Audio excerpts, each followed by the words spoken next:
നമസ്കാരം. നമ്മുടെ ലൈഫിൽ ഇപ്പോൾ എന്നെയും നിങ്ങളെയും അല്ലെങ്കിൽ ഈ ലോകത്തുള്ള എല്ലാ മനുഷ്യന്മാരെയും എന്തെങ്കിലും കണക്ട് ചെയ്യുന്നുണ്ടെങ്കിൽ അല്ലെങ്കിൽ എല്ലാവരിലും ഒരു കാര്യം കോമൺ ആയിട്ടുണ്ടെങ്കിൽ അത് ഒരേ ഒരു കാര്യം മാത്രമാണ്. അതായത് എല്ലാവരും ആഗ്രഹിക്കുന്നത് ഹാപ്പിനെസ്സാണ്, സന്തോഷമാണ്. അതിപ്പോൾ ചിലപ്പോൾ ചിലർ പറയായിരിക്കാം, അല്ല എനിക്ക് എൻ്റെ സന്തോഷമല്ല മറ്റുള്ളവരുടെ സന്തോഷമാണ് വലുത്, അല്ലെങ്കിൽ ഞാൻ ജീവിക്കുന്നത് എൻ്റെ മക്കൾക്ക് വേണ്ടിയാണ്, എൻ്റെ മക്കളുടെ സന്തോഷമാണ് എൻ്റെ സന്തോഷം എന്നൊക്കെ പറയും. പക്ഷേ അവിടെയും നിങ്ങൾ ശ്രദ്ധിക്കണം, അവർ പറയുന്നത് എൻ്റെ മക്കളുടെ സന്തോഷമാണ് എൻ്റെ സന്തോഷം. അപ്പോൾ അത് അവസാനം വന്നെത്തുന്നത് നമ്മുടെ സന്തോഷത്തിലേക്കാണ്. അപ്പോൾ ഇങ്ങനെ നമ്മളെല്ലാവരും ഹാപ്പിനെസ്സിനെ തേടുമ്പോൾ അല്ലെങ്കിൽ ഹാപ്പിനെസ്സിനെ കുറിച്ച് അറിയാൻ ശ്രമിക്കുമ്പോൾ അല്ലെങ്കിൽ എപ്പോഴും ഹാപ്പി ആയിരിക്കാൻ ശ്രമിക്കുമ്പോൾ എന്തുകൊണ്ടാണ് അത് അത്രയും ഡിഫിക്കൽട്ടായി മാറുന്നത്? നമുക്കറിയാം, ഇപ്പോൾ എത്രയോ അധികം ആൾക്കാരായിട്ട് സംസാരിക്കുമ്പോൾ എപ്പോഴും പറയുന്നത് ഒരുപാട് ടെൻഷൻ ഉണ്ട്, വിഷമങ്ങളുണ്ട്, പെട്ടെന്ന് ദേഷ്യം വരുന്നുണ്ട്, അല്ലേ? വെറുതെ ഇരിക്കുമ്പോഴും, അതായത് ഒന്നും ചെയ്യാണ്ടിരിക്കുമ്പോഴും വിഷമിച്ചാണ് ഇരിക്കുക, അല്ലെങ്കിൽ വരാൻ പോകുന്ന കാലത്തെക്കുറിച്ച് ആലോചിച്ച് ടെൻഷൻ അടിച്ചിരിക്കും, അല്ലേ? പക്ഷെ നമ്മുടെ ഇമോഷൻസിനെ, നമ്മുടെ ഈ പ്രകൃതിന്നോ പ്രപഞ്ചമെന്നോ എന്ത് വേണമെങ്കിലും നിങ്ങൾക്ക് പറയാം, പക്ഷെ നമ്മളെ ഉണ്ടാക്കിയപ്പോൾ നമ്മുടെ മനുഷ്യൻ്റെ സ്ഥായിയായ ഭാവം എന്ന് പറയുന്നത് ഹാപ്പിനെസ് ആണ്. ഹാപ്പിനെസ് എന്ന് പറയുമ്പോൾ ഏത് നേരം ഒരു തുള്ളിച്ചാടി നടക്കുന്നതല്ല, പക്ഷെ ഒരു മനസ്സിൻ്റെ ഒരു ശാന്തത അല്ലെങ്കിൽ ഒരു സമാധാനമായിരിക്കാം. നമുക്ക് ശരിക്കും വിഷമിക്കാനാണ് കാരണം വേണ്ടത്, നമുക്ക് ദേഷ്യപ്പെടാൻ തക്കതായ ഒരു കാരണം വേണം, അല്ലേ?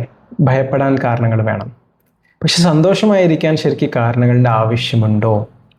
അങ്ങനെയാണോ വേണ്ടത്, അല്ലേ? ഇമോഷണൽ ലിറ്ററസിയുടെ ഒരു സെഷൻ ഞാൻ ഒരുപാട് വെബിനാർസ് ആയിട്ട് എടുത്തിട്ടുണ്ട്. നിങ്ങൾ ഒരുപക്ഷെ അത് കേട്ടിട്ടില്ലെങ്കിൽ അതിൻ്റെ ഒരു ലിങ്ക് ഞാനിവിടെ ഐ ബട്ടണിൽ ലിങ്ക് ചെയ്യാം, അവിടെ നിങ്ങൾക്ക് ചെക്ക് ചെയ്യാവുന്നതാണ്. അതിൽ നമ്മൾ മനസ്സിലാക്കിയല്ലേ, എല്ലാ ഇമോഷൻസിനും അതിൻ്റേതായ ഒരു റോളുണ്ട് നമ്മുടെ ലൈഫിൽ. ഈ പ്രപഞ്ചം നമുക്ക് തന്നിരിക്കുന്നത് ആ ഇമോഷൻ നമ്മളെ ഹെൽപ്പ് ചെയ്യാൻ വേണ്ടിയാണ്. പക്ഷെ എന്താണ് പറ്റുന്നത്, നമ്മൾ ശരിയായ സമയത്ത് വേണ്ടാത്തൊരു ഇമോഷൻ അപ്ലൈ ചെയ്യുമ്പോൾ ആ പ്രശ്നം വഷളാവും, നമ്മളിരിക്കുന്ന സിറ്റുവേഷൻ വഷളാവും. അപ്പോൾ അതിൽ ഞാൻ പറഞ്ഞിട്ടുണ്ടായിരുന്നു, ഹാപ്പിനെസ്സിനെ കുറിച്ച് അധികം സംസാരിച്ചില്ല. കാരണം ഹാപ്പിനെസ്സിനെ കുറിച്ച് എന്ത് പറയാനല്ലേ, ഞാനിപ്പോൾ എന്താണ് ഹാപ്പിനെസ് എന്നൊന്നും ഇവിടെ പറയാൻ പോകുന്നില്ല, നമുക്ക് എല്ലാവർക്കും അറിയുന്ന കാര്യമാണ്. നമ്മളെല്ലാവരും എപ്പോഴും ഹാപ്പി ആയിരിക്കാൻ ആഗ്രഹിക്കുന്ന ആൾക്കാരാണ്. എന്നാൽ അതത്ര എളുപ്പത്തിൽ സാധിക്കുന്നില്ല. ഹാപ്പി ആയിരിക്കുമ്പോൾ തന്നെ അത് കൂടുതൽ നാൾ നിലനിൽക്കുന്നില്ല. അപ്പം എവിടെയാണ് നമ്മൾ എന്താണ് തെറ്റായിട്ട് ചെയ്യുന്നത്, എവിടെയാണ് പ്രശ്നം, അത് നമുക്ക് എങ്ങനെ തിരുത്താം? ഒരുപക്ഷെ ഈ വീഡിയോ കണ്ടു കഴിഞ്ഞിട്ടുണ്ടെങ്കിൽ നിങ്ങളുടെ ഹാപ്പിനെസ്സിനെ കാണുന്ന ഒരു രീതി തന്നെ മാറിയേക്കാം. It will become much more easier for you. ഒരുപാട് എളുപ്പത്തിൽ സന്തോഷിക്കാൻ നമുക്ക് സാധിക്കും. ഓക്കെ, അപ്പോൾ എന്താണ് നമുക്ക് കുറച്ചും കൂടി നമ്മുടെ ഡീറ്റെയിൽ ആയിട്ട് മനസ്സിലാക്കാം, എവിടെയാണ് നമ്മുടെ ഹാപ്പിനെസ് ഡിപ്പെൻഡൻ്റ് ആയിരിക്കുന്നത്, എന്താണ് നിങ്ങൾക്ക് ഹാപ്പിനെസ് നൽകുന്നത്, വാട്ട് മേക്സ് യു ഹാപ്പി? അപ്പോൾ ഈ ഒരു ചോദ്യം നമ്മളോട് തന്നെ ചോദിച്ചാൽ അല്ലെങ്കിൽ ചുറ്റും ചോദിച്ചിട്ടുണ്ടെങ്കിൽ നമുക്ക് ഒരുപാട് വെറൈറ്റി ഉള്ള ആൻസേഴ്സ് നമുക്ക് കിട്ടും, അല്ലേ? എല്ലാവർക്കും അവരുടേതായ ഒരു കാര്യങ്ങളുണ്ടാവും, എന്താണ് അവർക്ക് ഏറ്റവും ഹാപ്പിനെസ് നൽകുന്നത്. ഇപ്പോൾ ചിലർ പറയും, എനിക്ക് എൻ്റെ ഏറ്റവും ഇഷ്ടപ്പെട്ടുള്ള ആൾക്കാരോടൊപ്പം സമയം ചെലവഴിക്കുമ്പോഴാണ് ഞാൻ ഹാപ്പി ആവുന്നത്, അല്ല എൻ്റെ മക്കളോടൊപ്പം സമയം ചെലവഴിക്കുമ്പോഴാണ് ഞാൻ ഹാപ്പി ആവുന്നത്, എൻ്റെ പാർട്ട്ണറോടൊപ്പം സമയം ചെലവഴിക്കുമ്പോഴാണ് ഹാപ്പി ആവുന്നത്, എൻ്റെ ഫ്രണ്ട്സിനോടൊപ്പം, അല്ലേ? ചിലർ പറയും, എനിക്കിഷ്ടമുള്ള കാര്യം ഞാൻ ചെയ്തുകൊണ്ടിരിക്കുമ്പോൾ ഞാൻ ഹാപ്പിയാണ്, ഒരു നല്ല വീട് വെക്കുമ്പോൾ ഞാൻ ഹാപ്പിയാവും, നല്ലൊരു വണ്ടി മേടിക്കുമ്പോൾ ഞാൻ ഹാപ്പിയാവും, നല്ല ഫോൺ ഉണ്ടെങ്കിൽ ഞാൻ ഹാപ്പിയാവും, അല്ലേ? അല്ലെങ്കിൽ എനിക്ക് ജോലിയിൽ പ്രൊമോഷൻ കിട്ടിയാൽ ഞാൻ ഹാപ്പിയാവും, അല്ലെങ്കിൽ ഇന്നൊരു സ്ഥാപനം ബിസിനസ്സിൽ ഇത്ര പണം നേടിയാൽ ഞാൻ ഹാപ്പിയാവും. ഒരുപാട് ഗോൾസും ടാർഗറ്റ്സും കാര്യങ്ങളൊക്കെ ഉണ്ട്, അതൊക്കെ സെറ്റ് ചെയ്ത് അത് അച്ചീവ് ചെയ്യുമ്പോൾ ഞാൻ ഹാപ്പി ആവും. ഇതൊക്കെ സ്വാഭാവികമാണ്. സ്റ്റുഡൻസിനോട് ചോദിച്ചിട്ടുണ്ടെങ്കിൽ അവർ പറയും, പഠിച്ച് നല്ല മാർക്ക് കിട്ടിയാൽ ഞാൻ ഹാപ്പി ആവും, ഇത്ര മാർക്ക് വേണം, ഫുൾ A+ വേണം, നല്ല കോളേജിൽ അഡ്മിഷൻ കിട്ടിയാൽ ഞാൻ ഹാപ്പി ആവും, കോളേജ് കഴിഞ്ഞാൽ നല്ല ജോലി കിട്ടിയാൽ ഹാപ്പി ആവും, വിവാഹം കഴിഞ്ഞാൽ ഹാപ്പി ആവും, കുട്ടികളുണ്ട്. അപ്പോൾ അങ്ങനെ എല്ലാവരുടെയും ലൈഫിൽ അവരുടെ പല സ്റ്റേജസിൽ പല റീസൺസ് ഉണ്ടാവും ഹാപ്പി ആവാൻ വേണ്ടി. നമുക്കിത് ചുരുക്കി ഒന്ന് കാറ്റഗറൈസ് ചെയ്യാൻ ശ്രമിച്ചിട്ടുണ്ടെങ്കിൽ നമുക്ക് 3 കാറ്റഗറിയിൽ ഇത് ഒതുക്കിയെടുക്കാം. അതായത് ഒന്ന്, പീപ്പിൾ, അവർ ഹാപ്പിനെസ്, നമ്മുടെ സന്തോഷം മറ്റു വ്യക്തികളിലാണ് ഡിപ്പെൻഡൻറ്റ്. നമുക്ക് അവരോടൊപ്പം സമയം ചെലവഴിക്കാൻ സാധിച്ചാൽ, നമ്മൾ വിചാരിക്കുന്ന മാതിരി അവർ കാര്യങ്ങൾ ചെയ്താൽ, നമുക്ക് ഇഷ്ടമുള്ള മാതിരി അവർ നമ്മളോട് സംസാരിച്ചാൽ, അല്ലേ? അല്ലെങ്കിൽ പെരുമാറിയാൽ ഇതൊക്കെ നമുക്ക് ഹാപ്പിനെസ് നൽകുന്ന ഒരു കാര്യമാണ്. നമ്മൾ പറഞ്ഞത് നമ്മുടെ കുട്ടികൾ കേട്ടില്ലെങ്കിൽ നമുക്കത് ഒരുപാട് ദുഃഖം ഉണ്ടാവും, അല്ലെങ്കിൽ ദേഷ്യം ഉണ്ടാവും. നമ്മൾ വിചാരിക്കുന്ന മാതിരി ഈ ലോകത്തുള്ള ആൾക്കാർ പെരുമാറിയാൽ നമ്മൾ ഹാപ്പിയാണ്. രണ്ടാമത്തേതെന്ന് വെച്ചിട്ടുണ്ടെങ്കിൽ ഒബ്ജക്ട്സ്. ഇതാണ് ഏറ്റവും അധികം ആൾക്കാരുടെ ഡിപ്പെൻഡൻ്റ് ആയിട്ടിരിക്കുന്നത്. അതായത് നമ്മൾ പൈസ കൊടുത്ത് ഹാപ്പിനെസ് വാങ്ങാൻ ശ്രമിക്കാറുണ്ട്, നമ്മൾ എന്നും ചെയ്യുന്നുണ്ട് അല്ല. അത് എന്ത് തന്നെ വാങ്ങിയാലും, ഞാനൊരു നല്ല വീട് വെക്കുന്നത് എനിക്ക് ഹാപ്പിനെസ്സിന് വേണ്ടിയാണ്. ഈ വണ്ടി മേടിച്ചു, ഓക്കെ, കുറച്ച് നാൾ കഴിഞ്ഞാൽ ഈ വണ്ടി വേണ്ട, എനിക്ക് നെക്സ്റ്റ് വണ്ടി വേണം. ആ വണ്ടി കിട്ടിയാൽ ഞാൻ ഒരിക്കൽ കൂടി ഹാപ്പിയായി അല്ലേ. മൊബൈൽ ഫോണുകൾ നമ്മൾ മേടിച്ചു കൂട്ടുന്നു, നമുക്ക് ഹാപ്പിനെസ് കിട്ടുന്നുണ്ട്. നമ്മൾ എന്ത് തന്നെ വീട്ടിൽ പല സാധനങ്ങൾ, വസ്തുക്കൾ മേടിച്ചു, ഷോ പീസസ് മേടിച്ചു, ഹാപ്പിനെസ്സാണ്. പുതിയ ഡ്രസ്സുകൾ മേടിക്കുന്ന ഹാപ്പിനെസ്സാണ്, ആഭരണങ്ങൾ മേടിക്കുന്ന ഹാപ്പിനെസ്സാണ് അല്ലേ. അപ്പോൾ നമ്മൾ ഒരു ഐസ്ക്രീം മേടിച്ച് തിന്നുന്നു, ഹാപ്പിനെസ്സാണ് അല്ലേ, സന്തോഷമാണ്. ചോക്ലേറ്റ് മേടിക്കുന്നത് ഹാപ്പിനെസ്സാണ്. നമ്മൾ ഇഷ്ടമുള്ള ഭക്ഷണം പുറത്ത് പോയി മേടിച്ച് കഴിക്കുന്നത് ഹാപ്പിനെസ്സാണ്. അങ്ങനെ നമ്മളെപ്പോഴും പൈസ ചെലവഴിച്ച് ഹാപ്പിനെസ് വാങ്ങാൻ ശ്രമിക്കുന്നു. നമ്മുടെ ചുറ്റുമുള്ള ആൾക്കാരെ നമ്മൾ സന്തോഷിപ്പിക്കാൻ ശ്രമിക്കുന്നു. അവരെയും നമ്മൾ അങ്ങനെ ഹാപ്പിയാക്കാൻ നോക്കാറുണ്ട് അല്ലേ. കുട്ടികൾക്കൊക്കെ അവർക്ക് ഇഷ്ടമുള്ള ടോയ്സ് മേടിച്ചു കൊടുത്തിട്ടോ അവർ ഹാപ്പി അല്ലെന്ന് നമ്മൾ ചോദിക്കും. മൂന്നാമത്തേതെന്ന് പറയുന്നത് അച്ചീവ്മെൻറ്റ്സാണ്. അതായത് നമ്മൾ ആഗ്രഹിക്കുന്ന കാര്യങ്ങൾ, നമ്മുടെ ഗോൾസ്, നമ്മുടെ ലക്ഷ്യങ്ങൾ നമ്മൾ നേടുമ്പോൾ നമ്മൾ ഹാപ്പി ആവാറുണ്ട്. ഈ നേരത്തെ പറഞ്ഞ മാതിരി തന്നെ അത് മാർക്കിലൂടെ ആവാം, അത് പദവികളിലൂടെ ആവാം, അല്ലെ പ്രൊമോഷൻസിലൂടെ ആവാം, ഒരു സ്റ്റേറ്റസിലൂടെ ആവാം. അപ്പം നമ്മൾ എന്താണോ സെറ്റ് ചെയ്യുന്നത് നമ്മുടെ ഗോൾ, അത് നമ്മൾ അച്ചീവ് ചെയ്യുമ്പോൾ നമ്മൾ ഹാപ്പി ആവാറുണ്ട്.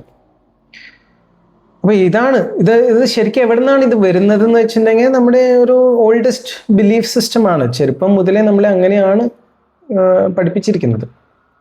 നമുക്ക് കാര്യങ്ങൾ തന്ന്, വസ്തുക്കൾ തന്ന് നമ്മളെ സന്തോഷിപ്പിക്കാൻ നോക്കിയിട്ടുണ്ട്, കളിപ്പാട്ടങ്ങൾ തന്ന് സന്തോഷിപ്പിക്കാൻ നോക്കിയിട്ടുണ്ട് അല്ലേ. നമ്മൾ ഒരു നല്ല മാർക്ക് നേടുമ്പോൾ നമ്മുടെ അച്ഛനമ്മമാരെ ഹാപ്പി ആവാറുണ്ട്, അച്ഛനമ്മ ഹാപ്പി ആവുമ്പോൾ മക്കളും ഹാപ്പി ആവാറുണ്ട് അല്ലേ. അപ്പോൾ ഇതൊക്കെയാണ് നമ്മൾ ഡെയിലി ചെയ്ത് നമ്മുടെ ഹാപ്പിനെസ് ഇങ്ങനെ ഡിപ്പെൻഡൻ്റ് ആയി പോകുന്നത്. പക്ഷെ നമ്മൾ മനസ്സിലാക്കേണ്ട ഒരു കാര്യം, ആരാണ് ഈ ഹാപ്പിനെസ് ക്രിയേറ്റ് ചെയ്യുന്നത്? എന്താണ് ശരിക്കും നമുക്ക് ഹാപ്പിനെസ് നൽകുന്നത്? എവിടെ നിന്നാണ് ഹാപ്പിനെസ് ഉണ്ടാവുന്നത്? ഈ ഒരൊറ്റ കാര്യം മനസ്സിലാക്കിയാൽ മതി, നമ്മുടെ ഒരുപക്ഷെ ലൈഫ് തന്നെ മാറാം. നമ്മൾ ഹാപ്പിനെസ്സിനെ കാണുന്ന ഒരു ലെൻസ് തന്നെ മാറാം അല്ലേ. ആരാണ് ഹാപ്പിനെസ് ക്രിയേറ്റ് ചെയ്യുന്നത്? ഉദാഹരണത്തിന് നമ്മൾ ആദ്യത്തെ കാറ്റഗറി പറഞ്ഞു, പീപ്പിൾ, ആൾക്കാർ അല്ലേ. എൻ്റെ മക്കളോടൊപ്പം സമയം ചെലവഴിക്കുമ്പോൾ എനിക്ക് സന്തോഷമാവാറുണ്ട്. ഇപ്പോൾ മക്കളാണോ സന്തോഷം നൽകുന്നത്? മക്കളാണ് സന്തോഷം നൽകുന്നുണ്ടെങ്കിൽ അതേ മക്കൾ ആരോടൊപ്പം സമയം ചെലവഴിച്ചിട്ടുണ്ടെങ്കിൽ എല്ലാവർക്കും സന്തോഷം കിട്ടുന്നുണ്ടോ അല്ലേ. ഒരാൾ നമ്മളോട് എന്തെങ്കിലും കയർത്ത് സംസാരിച്ചിട്ടുണ്ടെങ്കിൽ നമുക്ക് അപ്പോൾ വിഷമം വരും, ദേഷ്യം വരും. അതേസമയം അവർ നമ്മളോട് സ്നേഹത്തോട് സംസാരിച്ചിട്ടുണ്ടെങ്കിൽ നമുക്ക് സന്തോഷം വരും. അപ്പോൾ അയാളാണോ ഈ സന്തോഷം ഉണ്ടാക്കുന്നത്? അതൊന്ന് അതിനെക്കുറിച്ചൊന്ന് ആലോചിച്ച് നോക്കാം. അയാൾ ഒരുമാതിരി നമുക്കിഷ്ടമുള്ള മാതിരി പെരുമാറുമ്പോൾ നമ്മളാണോ ആ സന്തോഷം ഉണ്ടാക്കുന്നത്, അതോ അയാളാണോ സന്തോഷം ഉണ്ടാക്കുന്നത്? ഒരു ട്രിക്കി ക്വസ്റ്റ്യൻ ആണ്, പക്ഷെ അതിനെക്കുറിച്ചൊന്ന് ആലോചിച്ച് നോക്കാം അല്ലേ. ഇപ്പം ഞാൻ ഈ വീഡിയോയിൽ സംസാരിക്കുന്നുണ്ട്, ഈ വീഡിയോ പലരും കാണുന്നുണ്ട്. ഈ വീഡിയോയിൽ കാണുന്നവർക്ക് എല്ലാവർക്കും ഒരേപോലത്തെ റിയാക്ഷൻ ആണോ ഉണ്ടാവുന്നത്, ഒരേപോലത്തെ ഫീഡ്ബാക്ക് ആണോ ഉണ്ടാവുന്നത്, ഒരേപോലത്തെ റിസെപ്റ്റീവ്നെസ് ആണോ ഉണ്ടാവുന്നത്? ചിലർ ഓൾറെഡി ഈ വീഡിയോ സ്കിപ്പ് ചെയ്ത് പോയിട്ടുണ്ടാവാം, ചിലർ ഈ വീഡിയോ ഓപ്പൺ തന്നെ ചെയ്തിട്ടുണ്ടാവില്ല, ചിലർ ഇപ്പോഴും ഇത് കേട്ടുകൊണ്ടിരിക്കുന്നുണ്ട്, മനസ്സിലാക്കാൻ ശ്രമിക്കുന്നുണ്ട്, ചിലവർക്കത് മനസ്സിലാവുന്നുണ്ട്. ഞാൻ സെയിമാണ്, ഈ വീഡിയോ സെയിമാണ്, ഞാൻ പറയുന്നത് എല്ലാവരോടും സെയിം കാര്യം തന്നെയാണ്. പക്ഷെ എല്ലാവരും അത് റിസീവ് ചെയ്യുന്നത്, അത് മനസ്സിലാക്കുന്നത് വേറെ രീതിയിലാണ്.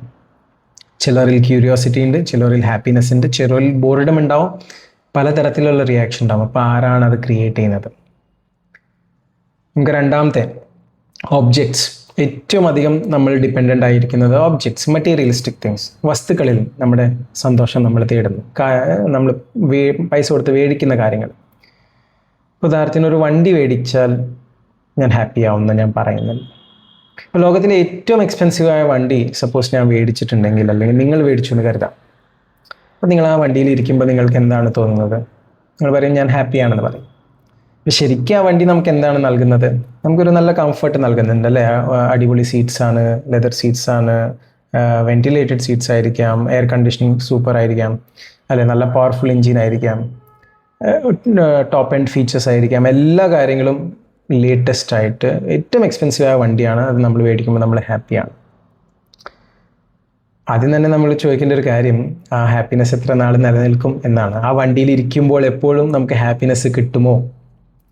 ഇനി അതേ ദിവസം ആ വണ്ടിയുടെ ഡെലിവറി കിട്ടിയ ദിവസം നിങ്ങൾ വണ്ടിയിൽ ഇരുന്ന് പാട്ടൊക്കെ കേട്ട് പോയിക്കൊണ്ടിരിക്കുകയാണ്. അപ്പോൾ നിങ്ങൾക്കൊരു ഫോൺ കോൾ വരുന്നു, വീട്ടിൽ എന്തോ അൺപ്ലസൻ്റ് ആയ ഒരു കാര്യം സംഭവിച്ചു. അപ്പോൾ നിങ്ങളുടെ മൂഡ് എങ്ങനെയാവും? ഷിഫ്റ്റ് ആവില്ലേ? അപ്പോഴും നിങ്ങൾ ഹാപ്പി ആയിട്ടിരിക്കും. ബട്ട് നിങ്ങൾ ഏറ്റവും ആഗ്രഹിച്ച് മേടിച്ച വണ്ടിയിൽ തന്നെയാണ് ഇപ്പോഴും ഇരിക്കുന്നത്. ആ വണ്ടി ഇപ്പോഴും നിങ്ങൾക്ക് കംഫർട്ട് നൽകുന്നുണ്ട്, ഇപ്പോഴും കൺവീനിയൻസ് നൽകുന്നുണ്ട്. ആ വണ്ടിയുടെ എഞ്ചിൻ മാറിയിട്ടില്ല, ഫീച്ചേഴ്സ് മാറിയിട്ടില്ല, ഒന്നും മാറിയിട്ടില്ല.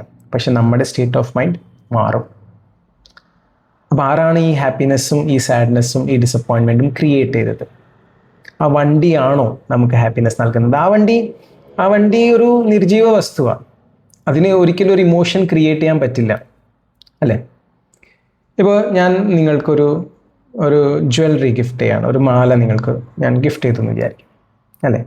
അപ്പോൾ ആ മാല നിങ്ങൾക്ക് കിട്ടുമ്പോൾ സ്വർണ്ണമാലയാണല്ലോ, സന്തോഷമായി. മാല കാണുമ്പോൾ സന്തോഷമായി, മാലയിട്ട് സന്തോഷമായി. 4 പേര് വരുന്നു, പറയുന്നു അടിപൊളിയാണ്, നല്ല ഭംഗിയുണ്ട്, കാര്യങ്ങളൊക്കെ പറയുമ്പോൾ നമുക്ക് സന്തോഷം കിട്ടുന്നുണ്ട്. എന്നാൽ അതേസമയം ഒരാൾ വന്നിട്ട് പറയാണ്, അയ്യോ ഇത് ഫേക്ക് ആണ് കേട്ടോ, അല്ലെങ്കിൽ ഇത് ഡ്യൂപ്ലിക്കേറ്റ് ആണ് കേട്ടോ, റോൾ ഗോൾഡ് ആണ് കേട്ടോ എന്ന് പറയുമ്പോൾ നിങ്ങളുടെ സന്തോഷം മാഞ്ഞു പോവോ? കാരണം ഇത്രയും നേരം ആ മാല നിങ്ങൾക്ക് സന്തോഷം നൽകിയിരുന്നു, പക്ഷെ ഒരാളുടെ വാക്ക് അതേ വസ്തുവിൽ നിന്ന് കിട്ടുന്ന സന്തോഷം ഇല്ലാണ്ടാക്കി. അപ്പോൾ ആ വസ്തുവാണോ ശരിക്കും സന്തോഷം നൽകുന്നത്? അല്ലെ, ഒരു വീട്, ആ വീട് ഞാൻ കാണുമ്പോൾ ഞാൻ പറയും എന്ത് ഭംഗിയുള്ള വീടാണ്, അല്ലേ? അതേസമയം വേറൊരാൾ പറയും ഇതേമാതിരി ഒരു വീട് ഞാനും പണിയും. ആൾക്ക് കിട്ടുന്നത് ഒരു ഇൻസ്പിറേഷനാണ്. ഞാൻ ആ ബ്യൂട്ടി അപ്രീഷിയേറ്റ് ചെയ്തു, വേറെ ഒരാൾ അതിൽ നിന്നൊരു ഇൻസ്പിറേഷൻ എടുത്തു, മൂന്നാമതൊരാൾ വന്നിട്ട് ചിന്തിക്കുക എനിക്കിങ്ങനത്തെ ഒരു വീടില്ലല്ലോ എന്നാണ്, അല്ലേ? വിഷമം. ചിലർ അതിൽ ജലസി കണ്ടെത്തും, ചിലർ സാഡ്നെസ് കണ്ടെത്തും. വീട് അത് തന്നെ, പക്ഷെ പലരുടെയും റിയാക്ഷൻ വേറെ. അപ്പോൾ എവിടെ നിന്നാണ് ഈ റിയാക്ഷൻ ഉണ്ടാവുന്നത്, അല്ലേ? അച്ചീവ്മെൻറ്റ്സ്. നമ്മൾ അച്ചീവ്മെൻറ്റ്സ് എന്ന് പറയുമ്പോൾ ഞാനൊരു ഗോൾ സെറ്റ് ചെയ്യുന്നു, എനിക്ക് ജോലിയിൽ ഇന്ന് പ്രൊമോഷൻ വേണം, ആ പ്രൊമോഷൻ കിട്ടും. ആ പ്രൊമോഷൻ കിട്ടിക്കഴിഞ്ഞാൽ ഞാൻ ഹാപ്പിയാണ്. പക്ഷെ ആ പ്രൊമോഷൻ കിട്ടിക്കഴിഞ്ഞാൽ ഹാപ്പിയാണ്, അപ്പോൾ ഞാൻ എപ്പോഴും ഹാപ്പി ആയിരിക്കുമോ? ഞാൻ വിചാരിച്ച എൻ്റെ ഡ്രീം റോളിലേക്ക് ഞാൻ എത്തിക്കഴിഞ്ഞു, എത്ര നാൾ അത് നിൽക്കും? ഇമീഡിയറ്റ്ലി നമ്മൾ നമ്മുടെ നെക്സ്റ്റ് ഗോൾ സെറ്റ് ചെയ്യും. പിന്നെ അത് നേടാനുള്ള പെടാപ്പാടിലായിരിക്കും പെടുന്നത്. അപ്പോൾ അത് കിട്ടുന്നവരെ നമ്മൾ ഹാപ്പിയല്ല, അത് കിട്ടിക്കഴിഞ്ഞാൽ നമ്മൾ ഹാപ്പിയാണ്, പക്ഷെ എത്ര നാൾ? അപ്പോൾ നമ്മൾ എല്ലാവരും ജീവിതത്തിൽ എപ്പോഴും ആഗ്രഹിക്കുന്ന ഈ ഹാപ്പിനെസ്, ഈ സന്തോഷം, അത് ഇടയ്ക്കിടയ്ക്ക് എപ്പോഴെങ്കിലും ഇങ്ങനെ വസ്തുക്കളിൽ നിന്നും ആൾക്കാരിൽ നിന്നും അച്ചീവ്മെൻറ്റ്സിൽ നിന്നും ഇടയ്ക്കിടെ മാത്രം അനുഭവിക്കുക എന്നുള്ളൊരു ഇമോഷനാണോ ഹാപ്പിനെസ്? അങ്ങനെയാണോ ഹാപ്പിനെസ് വേണ്ടത്? അതോ നമുക്ക് എപ്പോഴും ഹാപ്പി ആയിട്ടിരിക്കാൻ സാധിക്കുമോ? സന്തോഷമായിരിക്കാൻ സാധിക്കുമോ? സമാധാനമായിരിക്കാൻ സാധിക്കുമോ? ശാന്തി എപ്പോഴെന്ന് പറഞ്ഞിട്ടുണ്ടെങ്കിൽ വിഷമത്തിനും ദേഷ്യത്തിനും ഭയത്തിനും എല്ലാ ഇമോഷൻസിനും അതിൻ്റെതായ സ്ഥാനവും സിറ്റുവേഷൻസൊക്കെ ഉണ്ടാവാം. പക്ഷെ അല്ലാത്ത സമയങ്ങളിൽ വെറുതെ ഇരിക്കുമ്പോൾ, അധികം ഒന്നും ചെയ്തുകൊണ്ടിരിക്കില്ല, യാത്ര ചെയ്തുകൊണ്ടിരിക്കുമ്പോൾ, അല്ലേ, ബസ്സിലൂടെ യാത്ര ചെയ്യുമ്പോൾ, ട്രെയിനിലൂടെ യാത്ര ചെയ്യുമ്പോൾ, റോട്ടിലൂടെ യാത്ര ചെയ്യുമ്പോൾ നമുക്ക് സമാധാനമായിട്ട് ചെയ്യാൻ പറ്റുമോ? വീട്ടിൽ വെറുതെ ഇരിക്കുമ്പോൾ, പണികൾ ചെയ്യുമ്പോൾ എന്താണ് നമ്മുടെ മനോഭാവം? അതെങ്ങനെ നമുക്ക് സന്തോഷമാക്കിയെടുക്കാം? അതാണ് നമുക്ക് ഇനി മനസ്സിലാക്കാൻ പോകുന്നത്. ഈ 3 ഉദാഹരണങ്ങളിലും നമുക്ക് മനസ്സിലായത് ഏത് തരം സിറ്റുവേഷൻ ആയിക്കോട്ടെ, ഏത് ഒബ്ജക്ട്സും ആയിക്കോട്ടെ, എന്ത് അച്ചീവ്മെൻറ്റ്സും ആയിക്കോട്ടെ, എൻ്റെ ഉള്ളിൽ ഏത് ഇമോഷനാണ് ഉണ്ടാവുന്നതെന്ന് തീരുമാനിക്കുന്നത് ഞാനാണ്. കാരണം അതേ ഒബ്ജക്റ്റ്, അതേ മാല ചിലരിൽ ഹാപ്പിനെസ് ഉണ്ടാക്കിയിട്ടുണ്ടെങ്കിൽ ചിലരിൽ ജലസി ഉണ്ടാക്കി, അല്ലേ? അതേ വീട് ചിലരിൽ ഹാപ്പിനെസ് ഉണ്ടാക്കിയിട്ടുണ്ടെങ്കിൽ ചിലരിൽ സാഡ്നെസ് ഉണ്ടാക്കി. ഇപ്പോൾ ഈ അച്ചീവ്മെൻറ്റ്സിൻ്റെ കാര്യം പറഞ്ഞല്ലോ, ഇതൊക്കെ എവിടെ നിന്നാണ് വരുന്നത് എന്ന് പറഞ്ഞിട്ടുണ്ടെങ്കിൽ ചെറുപ്പത്തിലേ നമ്മളെ അറിഞ്ഞോ അറിയാതെയോ ട്രെയിൻ ചെയ്തത് അതേ രീതിയിലാണ്. നമ്മളെ മക്കളോട് നമ്മുടെ അച്ഛനമ്മമാർ തന്നെ നമ്മളോട് പറഞ്ഞത് കേൾക്കടാ, പറഞ്ഞത് കേൾക്കുമ്പോൾ അവർ ഹാപ്പിയാണ്. നമ്മൾ പറഞ്ഞത് അനുസരിച്ചില്ലെങ്കിലോ അപ്പോൾ അവർ ഹാപ്പിയല്ല. പക്ഷെ അച്ഛനമ്മി ഹാപ്പി അല്ലെങ്കിൽ മക്കൾക്ക് ഹാപ്പി ആയിരിക്കാൻ പറ്റും. അപ്പോൾ നമ്മൾ അവർ പറഞ്ഞത് മാതിരി കേട്ടു, ഓക്കെ നന്നായി പഠിക്കാൻ പറഞ്ഞു, പഠിച്ചു, മാർക്ക് കിട്ടുമ്പോൾ നമുക്ക് ഒരുപാട് നല്ല വാക്കുകൾ കേൾക്കാൻ പറ്റും, നമുക്ക് അംഗീകാരം കിട്ടും, അപ്പോൾ നമുക്കൊരു ഹാപ്പിനെസ് കിട്ടും. എന്നാൽ നല്ല മാർക്ക് കിട്ടിയില്ലെങ്കിലോ നമുക്ക് അംഗീകാരം കിട്ടാറില്ല. അപ്പോൾ മാർക്ക് കിട്ടുമ്പോഴാണ് നമ്മൾ ഹാപ്പി ആവാറ്, കാരണം അപ്പോഴാണ് നമുക്ക് അംഗീകാരം കിട്ടാറ് അല്ലേ. അത് കഴിഞ്ഞാലോ നെക്സ്റ്റ് 1ാം ക്ലാസ് കഴിഞ്ഞാൽ 2ാം ക്ലാസ് കഴിഞ്ഞാൽ SSLC കഴിയുമ്പോൾ പിന്നെ അതങ്ങനെ എപ്പോഴാണോ അച്ചീവ്മെൻറ്റ്സ് കിട്ടിയിരിക്കുന്നത് അപ്പോൾ മാത്രമേ നമ്മുടെ ലൈഫ് നമ്മൾ സെലിബ്രേറ്റ് ചെയ്തിട്ടുള്ളൂ. അല്ലാത്തപ്പോൾ നമ്മളെ ആരും സെലിബ്രേറ്റ് ചെയ്തിട്ടില്ല. അപ്പോൾ നമ്മുടെ ഹാപ്പിനെസ് അച്ചീവ്മെൻറ്റ്സ് ആയി ടൈപ്പായി. പക്ഷേ ഈ ഗോൾ സെറ്റ് ചെയ്യുമ്പോൾ നമ്മൾ ഗോൾ സെറ്റ് ചെയ്യുന്നത് ചിലപ്പോൾ 6 മാസത്തിന് ശേഷം ഇങ്ങനെ ആവണം, 1 വർഷത്തിന് ശേഷം ഇങ്ങനെ ആവണം എന്നൊക്കെയാണ് നമ്മൾ ഗോൾ സെറ്റ് ചെയ്യുന്നത്. അപ്പോൾ നമ്മൾ എന്താ ചെയ്യുന്നത്? നമ്മുടെ ഹാപ്പിനെസ് നമ്മൾ പോസ്റ്റ്പോൺ ചെയ്തുകൊണ്ടിരിക്കുക. നമ്മളായിട്ട് സെറ്റ് ചെയ്യുന്ന ഗോളാണ് അല്ലേ. ഇന്ന വീട് വെച്ചതിന് ശേഷം ഞാൻ ഹാപ്പി ആവും. ആ വീടിൻ്റെ പ്ലാൻ റെഡിയാക്കി എല്ലാ കാര്യങ്ങളും ചെയ്ത് സെറ്റ് പണിതൊക്കെ വരുമ്പോൾ ചിലപ്പോൾ 1-2 വർഷം 3 വർഷമൊക്കെ എടുക്കാം. അപ്പോൾ 3 വർഷം കഴിഞ്ഞിട്ട് ഹാപ്പി ആവാൻ വേണ്ടിയാണോ നമ്മൾ പ്ലാൻ ചെയ്യുന്നത് അല്ലേ? ഇന്ന ആൾ വന്ന് എന്നോട് ഇങ്ങനെ പറഞ്ഞു, അപ്പോൾ എനിക്ക് ദേഷ്യം വന്നു. ഇനി അയാൾ വന്ന് എന്നോട് സോറി പറഞ്ഞാലേ ഞാൻ ആളോട് ക്ഷമിക്കുമോ, ഞാൻ ഹാപ്പി ആവും. അപ്പോൾ മറ്റൊരു വ്യക്തിയിലാണോ നമ്മൾ നമ്മുടെ ഹാപ്പിനെസ്സിൻ്റെ ഒരു താക്കോൽ എടുത്തു കൊടുക്കുന്നത്? അതായത് ഇന്ന ആൾ സോറി പറഞ്ഞാൽ മാത്രമേ ഞാൻ ഹാപ്പി ആവുള്ളൂ. അപ്പോൾ അതെന്തൊരു അവസ്ഥയല്ലേ? അങ്ങനത്തെ അവസ്ഥയിലാണോ നമുക്ക് എപ്പോഴും ഇരിക്കേണ്ടത്? അപ്പോൾ എന്താണ് നമുക്ക് ഇതിൽ നിന്ന് മനസ്സിലാക്കാൻ പറ്റുന്നത് എന്താണെന്ന് വെച്ചിട്ടുണ്ടെങ്കിൽ, response is the choice of the creator. പ്രതികരണം, അതാ പ്രതികരണം ഉണ്ടാക്കുന്ന ആളുടെ, ആ സൃഷ്ടാവിൻ്റെ തീരുമാനമാണ്. Response is the choice of the creator. Secondly, happiness is my creation അല്ലേ. അപ്പോൾ അങ്ങനെയാണെങ്കിൽ if response is the choice of the creator, who is the creator? I am the creator of my emotion. ഞാനാണ് എൻ്റെ ഉള്ളിലെ emotion ഉണ്ടാക്കുന്നത്.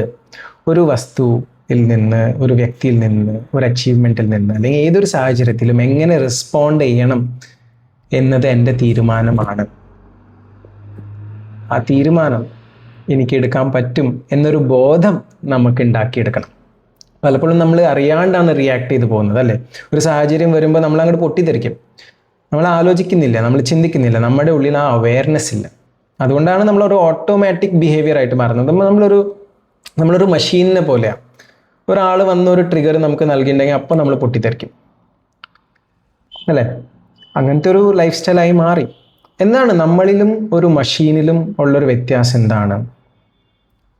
ഒരു machine അല്ലെ, ഒരു കമ്പ്യൂട്ടർ, നമ്മളിൽ ഒരു കമ്പ്യൂട്ടറിൽ എന്താണ് വ്യത്യാസം? The computer has no choice. കമ്പ്യൂട്ടറിൻ്റെ ബട്ടൺ ഓണാക്കുമ്പോൾ അത് ഓണായേ പറ്റൂ അല്ലേ. നമ്മൾ ഏത് ഐക്കണാണോ ക്ലിക്ക് ചെയ്യുന്ന ആ ആപ്ലിക്കേഷൻ ഓപ്പൺ ചെയ്തേ പറ്റൂ. പക്ഷെ മനുഷ്യൻ്റെ കാര്യം അങ്ങനെയാണോ? We always have A choice. നമ്മളെങ്ങനെ റിയാക്ട് ചെയ്യണം? നമ്മളെ ആരെങ്കിലും ട്രിഗർ ചെയ്താലോ, അല്ലെങ്കിൽ നമുക്കൊരു കാര്യം തന്നാലോ, അല്ലെങ്കിൽ നമ്മളൊരു കാര്യം ഫേസ് ചെയ്താലോ എങ്ങനെ റിയാക്ട് ചെയ്യണം എന്ന് എപ്പോഴും നമുക്കൊരു ചോയ്സ് ഉണ്ട്. എപ്പോഴും, ഏത് സാഹചര്യത്തിലും, അതെത്ര തന്നെ വലിയൊരു ഇൻസിഡൻ്റ് ആയാലും നമുക്ക് ഒരു ചോയ്സ് ഉണ്ട് ഇല്ലേ.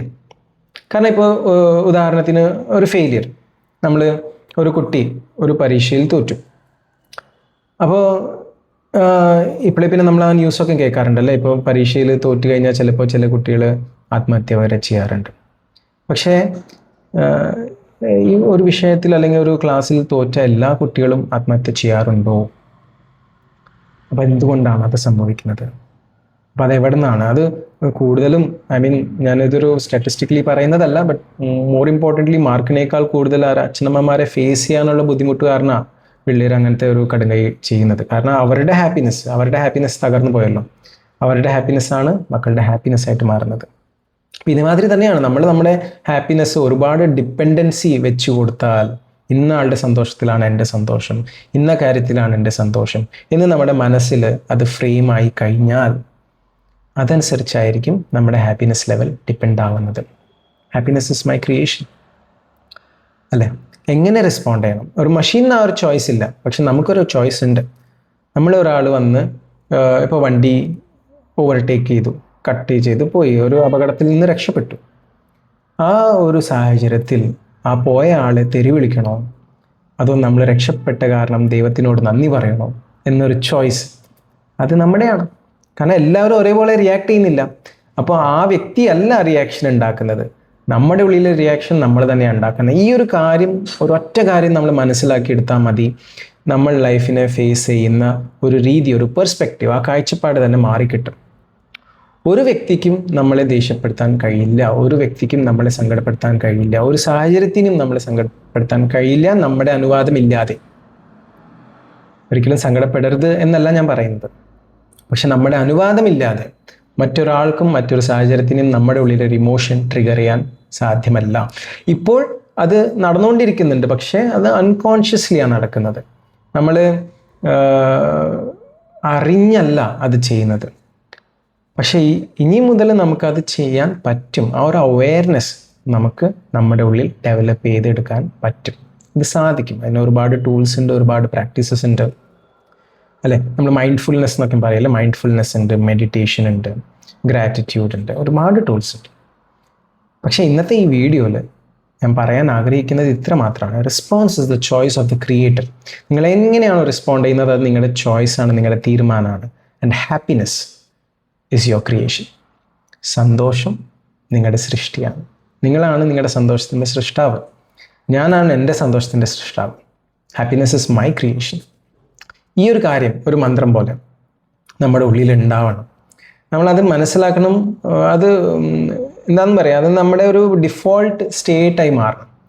ഇങ്ങനൊരവസ്ഥയിൽ അല്ലെങ്കിൽ ഇങ്ങനൊരു റിയലൈസേഷൻ നമുക്ക് ഉണ്ടാവുമ്പോൾ ഈ പറയുന്ന ഹാപ്പിനെസ് അതിങ്ങനെ വല്ലപ്പോഴും എന്തെങ്കിലും ഒരു സാഹചര്യത്തിൽ എപ്പോഴോ കിട്ടുന്ന ഒരു കാര്യമായിട്ട് മാറില്ല.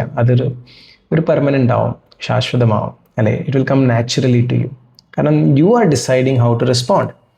ഒരു സിറ്റുവേഷനിൽ ഒരു സാഹചര്യത്തിൽ വെറുതെ ഇരിക്കുമ്പോൾ എന്തിനെക്കുറിച്ച് ആലോചിക്കണം, അല്ലേ? അല്ലെങ്കിൽ എങ്ങനെ റിയാക്ട് ചെയ്യണം, പീസ്ഫുള്ളായിട്ടിരിക്കണോ, അല്ലെങ്കിൽ കഴിഞ്ഞു പോയ ആ കാര്യത്തെക്കുറിച്ച് വേവലാതിപ്പെടണോ, ഇതൊക്കെ നമുക്ക് കോൺഷ്യസ്ലി ഡിസൈഡ് ചെയ്യാൻ പറ്റും. So what happens, it is not your happiness. അത് പുറമേ ഉള്ള യാതൊന്നുമല്ല നമ്മൾ ഡിപ്പെൻഡൻ്റ് ആയിരിക്കുന്നത്. പുറമേ ഉള്ള ഒരു വ്യക്തിയോ വസ്തുവോ സാഹചര്യമോ അതുമേ ഡിപ്പെൻഡൻ്റ് ആയിരിക്കില്ല. നമ്മുടെ ഉള്ളിലായിരിക്കും, നമുക്കായിരിക്കും അതിൻ്റെ കൺട്രോൾ ഉണ്ടാവുന്നത്, അല്ലേ? നമ്മളായിരിക്കും ഇൻറ്റർണൽ. ഇത് വേറെ ഒന്നുമല്ല. ഇതിനൊരു നമ്മൾ മനസ്സിലാക്കേണ്ടത്, അതായത് എപ്പോഴും നിങ്ങൾ ഓർമ്മ വെക്കേണ്ട ഒരു കാര്യമുണ്ട്. നമ്മുടെ ലൈഫിൽ ഒരുപാട് പ്രോബ്ലംസ് വരാം. നമ്മുടെ ലൈഫിൽ ഒരുപാട് പ്രോബ്ലംസ് വരാം. പ്രോബ്ലംസ് ഇല്ലാത്ത ആരാളെ, അല്ലേ? ഒരുപാട് ചാലഞ്ചസ് നമ്മുടെ ലൈഫിലേക്ക് കടന്നു വരും. പലതരം സിറ്റുവേഷൻസിലൂടെ നമുക്ക് കടന്നു പോകേണ്ടി വരും. ഒരുപാട് ഫെയിലിയേഴ്സ് നമ്മൾ അനുഭവപ്പെടും നമ്മുടെ ലൈഫിൽ. പക്ഷേ ഈ എല്ലാ സാഹചര്യത്തിലും, ഇതൊന്നും നമ്മുടെ കയ്യിലല്ല, പക്ഷേ ഈ എല്ലാ സാഹചര്യത്തിലും അപ്സെറ്റ് ആവണോ, അതോ നിരുത്സാഹപ്പെടണോ, സങ്കടപ്പെടണോ, അതോ അത് തളർന്നു പോകുന്നോ, ഇതൊക്കെ നമ്മുടെ ചോയ്സാണ്. ഒരിക്കൽ കൂടി പറയാം, അതായത് പ്രോബ്ലംസ്, ചാലഞ്ചസ്, സിറ്റുവേഷൻസ്, ഫെയിലിയേഴ്സ്, ഇത് ഇന്നെവിറ്റബിളാണ്. ഇതെല്ലാവരുടെയും ലൈഫിലുണ്ടാവും. കാരണം ഇത് ഔട്ട്സൈഡ് ഫാക്ടറാണ്, നമ്മുടെ കൺട്രോളിലല്ല. നമ്മുടെ ചുറ്റും നടക്കുന്നത് നമ്മുടെ കൺട്രോളിലല്ല. അപ്പോൾ ഇതൊക്കെ ഉണ്ടാവും. പക്ഷെ ഇതിനോടൊക്കെ എങ്ങനെ റിയാക്ട് ചെയ്യണം, അത് മാത്രമാണ് നമ്മുടെ കൺട്രോളിലുള്ളത്. അപ്പോൾ ഇങ്ങനത്തെ സിറ്റുവേഷൻസിൽ അപ്സെറ്റ് ആവുന്നത് ഒരു ചോയ്സാണ്, അതൊരു തീരുമാനമാണ്, അത് നിങ്ങൾ തിരഞ്ഞെടുക്കുന്നതാണ്. അപ്പോൾ അടുത്ത പ്രാവശ്യം ഇങ്ങനത്തെ ഒരു സാഹചര്യം വരുമ്പോൾ എങ്ങനെ റിയാക്ട് ചെയ്യണം അല്ലെങ്കിൽ എങ്ങനെ റെസ്പോണ്ട് ചെയ്യണമെന്ന് നമ്മൾ കോൺഷ്യസ്ലി തീരുമാനിച്ചെടുക്കണം. ഇത് കേൾക്കുമ്പോൾ ഈസിയാണെന്ന് തോന്നും. അതിപ്പോൾ എല്ലാം അങ്ങനെയല്ലേ, നമുക്ക് കേൾക്കുമ്പോൾ ഇത് എത്ര എളുപ്പത്തിലാണ് പറഞ്ഞു തീർത്തേന്നല്ലേ. പക്ഷേ നമ്മൾക്കൊരു പ്രോബ്ലം വരുമ്പോൾ അതിൽ നിന്ന് പുറത്ത് കിടക്കണമെങ്കിൽ ഇതേ ഒരു മാർഗമേ ഉള്ളൂ. ഈ മാർഗമല്ലാതെ നമുക്ക് ഇതിൽ നിന്ന് പുറത്ത് കിടക്കാനും സാധിക്കില്ല. ഉദാഹരണത്തിന് ഇപ്പോൾ നിങ്ങളുടെ ഒരു സുഹൃത്ത്, ഇപ്പോൾ AI ബബിളല്ലേ, AI കാരണം ഒരുപാട് പേരുടെ ജോലി പോകുന്നുണ്ട്. കഴിഞ്ഞ 6 മാസമായിട്ട് ജോലി നഷ്ടപ്പെട്ടിട്ട് തളർന്ന്, അതായത് പണ്ട് ഇൻ്റർവ്യൂസെങ്കിലും വന്നിരുന്നു, ഇപ്പോൾ ഇൻ്റർവ്യൂസ് പോലും വരുന്നില്ല, എവിടെയും കമ്പനി ഷോർട്ട് ലിസ്റ്റ് ചെയ്യുന്നില്ല, പ്രൊഫൈലൊന്നും കിട്ടുന്നില്ല എന്ന് പറഞ്ഞ് തളർന്ന് നിങ്ങളോട് സങ്കടം പങ്കിടുമ്പോൾ നിങ്ങൾ എന്താ പറയുക? ശരിയാടാ, ഇനി എനിക്ക് തോന്നുന്നില്ല നിനക്ക് ജോലി കിട്ടുമെന്ന് നിങ്ങൾ പറയും. നിങ്ങൾ ആളെ മോട്ടിവേറ്റ് ചെയ്യാൻ ശ്രമിക്കും, അല്ലേ? എന്തിനാണ് നിങ്ങൾ മോട്ടിവേറ്റ് ചെയ്യുന്നത്? പക്ഷെ എന്ത് പറഞ്ഞാലും ആൾക്കത് ഏൽക്കില്ല. കാരണം 6 മാസമായിട്ടുള്ള ആളുടെ അനുഭവമാണ് ആൾ ഷെയർ ചെയ്യുന്നത്. പക്ഷെ അപ്പോൾ നിങ്ങൾ പറയുന്ന ഒരു വാചകമുണ്ട്, എടാ ഇങ്ങനെ തളർന്നിരുന്നാൽ നിങ്ങൾക്ക് എങ്ങനെയാണ് ജോലി കിട്ടാമെന്ന്. അത് എത്ര സത്യമാണെന്നറിയോ? കാരണം ഓൾറെഡി ഡീമോട്ടിവേറ്റഡ് ആയ ഒരാൾ ഇനി ഇൻ്റർവ്യൂ കിട്ടിയാൽ തന്നെ നിങ്ങൾക്ക് തോന്നുന്നുണ്ടോ ആൾക്ക് പോസിറ്റീവായിട്ട് പെർഫോം ചെയ്യാൻ പറ്റുമെന്ന്? ഒരു കോൺഫിഡൻറ്റ് ആറ്റിറ്റ്യൂഡ് ഷോക്കേസ് ചെയ്യാൻ പറ്റുമെന്ന് തോന്നുന്നുണ്ടോ? അല്ലേ? മറ്റൊരു വ്യക്തിയിൽ ക്വാളിഫൈഡ് ആണ്, ആൾക്ക് അതിനുള്ള കഴിവുണ്ട് എന്ന് കൺവിൻസ് ചെയ്യാനുള്ളൊരു സ്കില്ല് അവിടെ ഉണ്ടാവുമെന്ന് തോന്നുന്നുണ്ടോ? ആൾ ഇൻ്റർവ്യൂവിൽ നന്നായിട്ട് പെർഫോം ചെയ്യുന്നത് തോന്നുന്നുണ്ടോ? അപ്പോൾ ഒരിക്കലും ആ തളർന്നിരിക്കുമ്പോൾ ആൾ ആ പ്രോബ്ലത്തിൽ നിന്ന് പുറത്തേക്ക് കടക്കാൻ ആൾക്ക് സാധിക്കില്ല. അപ്പോൾ അത് തന്നെയാണ് നമ്മൾ അവർക്ക് ആ കൊടുക്കുന്ന അഡ്വൈസ് ഉണ്ടല്ലോ, അത് തന്നെയാണ് ലൈഫിൽ നമ്മളും അപ്ലൈ ചെയ്യേണ്ടത്. നമുക്ക് മറ്റൊരു ആളുടെ പ്രോബ്ലത്തിൽ മാത്രമല്ല, നമ്മുടെ ലൈഫിലും അങ്ങനത്തെ പ്രോബ്ലംസ് വരുമ്പോൾ നമ്മൾ അവർക്ക് കൊടുക്കുന്ന അഡ്വൈസ് നമ്മൾ ഫോളോ ചെയ്യണം.